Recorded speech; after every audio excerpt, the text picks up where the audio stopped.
বছরের শুরুতেই স্যালাইন কাণ্ডের জেরে মেদিনীপুর মেডিকেল কলেজে এক প্রসূতি এবং এক শিশুর মৃত্যু হয়েছে।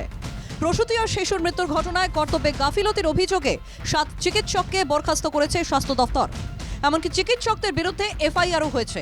সাসপেনশনের নির্দেশ এবং এফআইআর প্রত্যাহারের দাবিতে শনিবার রাত থেকেই অবস্থান বিক্ষোভে বসেছেন জুনিয়র চিকিৎসকরা। সোমবার জুনিয়র চিকিৎসকরা স্পষ্ট করে দিয়েছেন, সাসপেনশন এবং এফআইআর প্রত্যাহার না হওয়া পর্যন্ত তাদের আন্দোলন চলবে। জুনিয়র ডাক্তারদের উপর সাসপেনশন বা এফআইআর করা হয়েছে সেই সংক্রান্ত কতদূর কি অগ্রগতি হয়েছে সেটা সম্বন্ধে যতক্ষণ না সাসপেনশন প্রত্যাহার বা কোনো একটা নিশ্চয়তার জায়গায় আসে ততক্ষণ অবস্থান বিক্ষোভ অনির্দিষ্টকালীন জারি রয়েছে। সোমবার ইন্ডিয়ান মেডিকেল অ্যাসোসিয়েশনের রাজ্য শাখার 6 সদস্যের এক প্রতিনিধি দল মেদিনীপুর মেডিকেলে আসেন।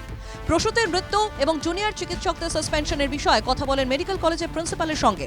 আইএমএর রাজ্য শাখা জানিয়েছে, প্রসূতি মৃত্যু ঘটনায় চিকিৎসকদের কোনো গাফিলতি নেই। গাফিলতি রয়েছে ডাক্তারদের এগেনস্টে সেরকম তথ্য আমার কাছে অন্তত নেই, এবং আমি কোনো ডাক্তারের নামে কিছু আমি বলিনি, এবং এটা উপর মহল থেকে এসছে, সেটা সম্বন্ধে আমার কাছে এসেছিল। আমি এখান থেকে আবার লিখে পাঠিয়েছি, এগুলো আপনারা দেখুন কেন হচ্ছে।